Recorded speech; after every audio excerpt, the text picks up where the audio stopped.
अंतिम संस्कार। पापा पापा जल्दी चलो, मम्मी आपको बुला रही है। 7 वर्षीय रोहन ने आकर राकेश से कहा, क्या हुआ, क्यों बुला रही है? राकेश ने बेटे से पूछा। वो दादी कुछ बोलती नहीं। रोहन बोला। क्या? राकेश परेशान हो अम्मा के कमरे की ओर भागा। क्या हुआ अम्मा को? उसने अपनी पत्नी सुमन से पूछा, जो कमरे में पहले से ही अम्मा के पास थी। देखो ना, अम्मा को कुछ बोलती नहीं। राकेश ने अम्मा को हाथ लगा उठाना चाहा, मगर ये क्या, अम्मा के तन में कोई हरकत ही ना थी। हिलाया डुलाया, अम्मा अम्मा आवाज दी, पर कोई फायदा नहीं।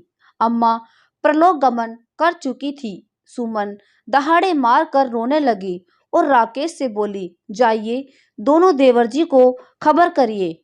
हाँ जा रहा हूँ, बोलकर राकेश बाहर आंगन में भागा और सबको अम्मा के कमरे में आने के लिए आवाज दी।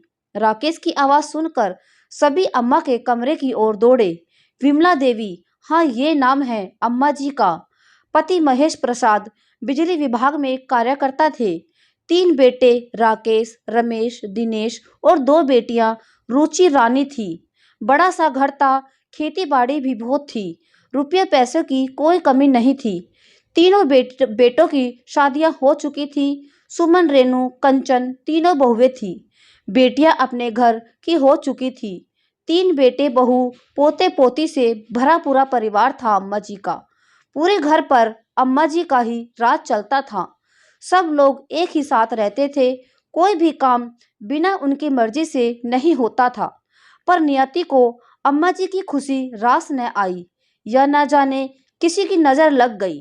अम्मा जी की खुशियों को महेश प्रसाद जी हृदयाघात से अचानक चल बसे। अम्मा जी पर मानो दुखों का पहाड़ गिर पड़ा। पिता के गुजरने के 6 महीने में ही तीनों बेटों ने घर का बंटवारा कर डाला। तीनों बेटों का पूरे घर पर कब्जा था और अम्मा जी के हिस्से में आई छोटी सी कोठड़ी, जहां उनका सामान पहुंचा दिया गया था। सामान के नाम पर था भी तो क्या, कुछ कपड़े और उनका बिस्तर। अब बेटे ही खेती बाड़ी का, राशन पानी का हिसाब रखते थे। अम्मा जी को मिलने वाली पेंशन भी तीनों बेटे घर खर्च के नाम पर ऐंठ लेते थे। अम्मा के पास कुछ भी पैसे नहीं छोड़ते थे। अम्मा जी का खाने पीने का भी बंटवारा हो गया था।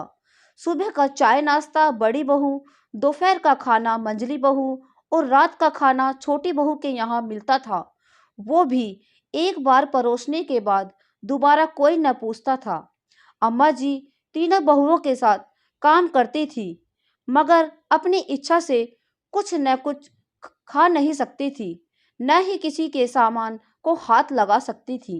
अगर घर में कोई मेहमान आ जाए तो अम्मा जी को अपने में कमरे में ही रहने की सख्त हिदायत दी थी। अगर भूल से भी मेहमान के आने पर सामने आ जाए तो तीनों की बौछार शुरू हो जाती थी। एक बार बड़ी बहू के कोई रिश्तेदार आए थे। अम्मा जी वही बैठ सब्जी काट रही थी। मेहमान के आग्रह पर एक बिस्किट खा लिया था तो बड़ी बहू ने कितना कुछ सुनाया था कि इस उम्र में भी जुबान पर लगाम नहीं है। चटोरेपन की भी हद पार कर दी है। मेहमान के सामने मेरी नाक कटा दी कि हम खाने को कुछ नहीं देते और न ही जाने कितना कुछ। उसके बाद से अम्मा जी को सख्त हिदायत मिल गई कि मेहमान के आने पर अपने कमरे से बाहर न निकले। अम्मा जी बहुत दुखी होती थी, पर किससे कहे। बेटों से कहा, बेटा पेंशन के पैसे तो मेरे पास रहने दिया करो, पर उन तीनों से टका सा जवाब दे दिया कि इस उम्र में पैसों का क्या करोगी, बनाया बनाया खाना मिलता है ना अम्मा जी। अम्मा जी स्वाभिमानी थी। बेटियों से कभी कुछ न कहती और ना ही किसी से मांग सकती थी। अपने घर में जैसे गुजर हो रहा था, जिंदगी गुजार रही थी। इधर कुछ दिनों से तबीयत सही नहीं थी। बेटों से कहा कि डॉक्टर को दिखा दो, मगर किसी ने भी ध्यान न दिया। अम्मा जी की हालत बिगड़ी तो स्थानीय अस्पताल से दवा लाकर दे दी गई, पर अम्मा जी की हालत में सुधार न आया। बहुओं को सिवाय अपने समय का खाना पहुंचाने के सिवा और कोई मतलब नहीं था। अम्मा जी अपने कमरे में ही सिमट कर रह गई थी। कभी कभार बेटे हाल चाल ले लेते थे।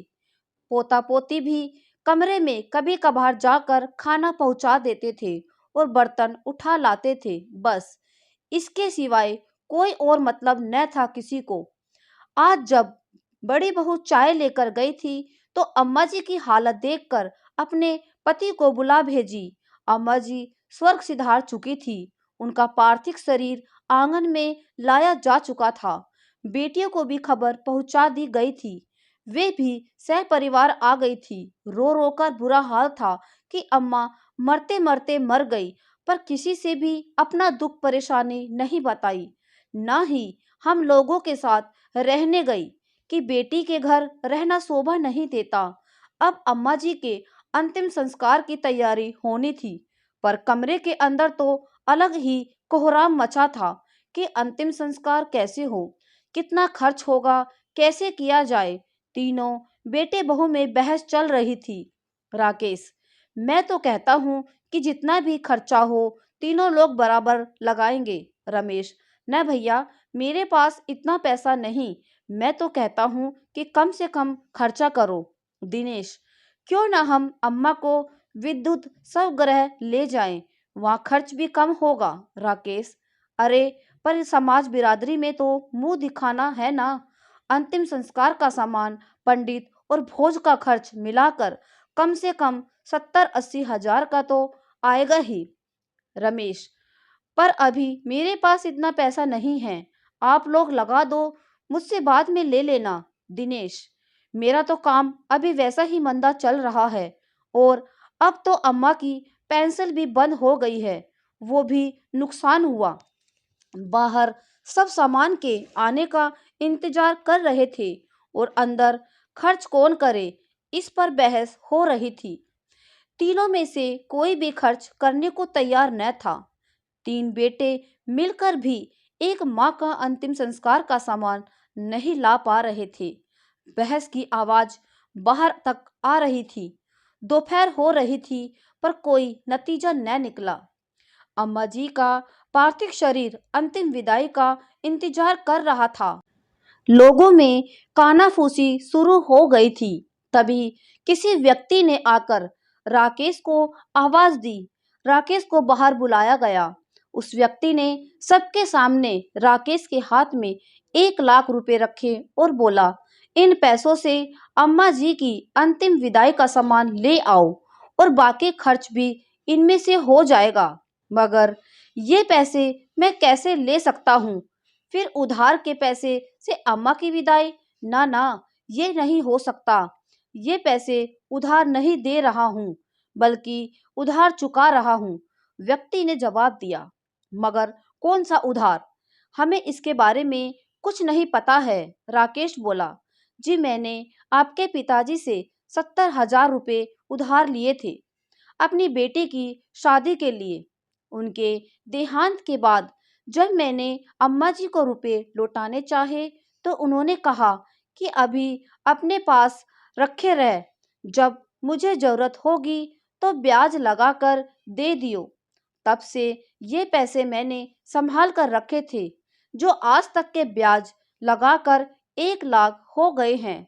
आज अम्मा जी के देहवासन की खबर मिली तो मुझे लगा कि आज उनकी जरूरत का समय आ गया है। इन पैसों को अम्मा जी की अंतिम विदाई में लगा दीजिए ताकि उनकी अंतिम विदाई अच्छे से आत्मसम्मान से हो। वह अम्मा जी बड़े ही स्वाभी महिला थी। अपनी अंतिम विदाई का भी इंतजाम कर रखी थी कि किसी पर भार न पड़े और सम्मान से विदाई ले सके इस संसार से। वह उपस्थित लोगों में से एक व्यक्ति ने कहा। सभी की आंखें नम थी और तीनों बहू बेटे के सिर शर्म से झुके हुए थे।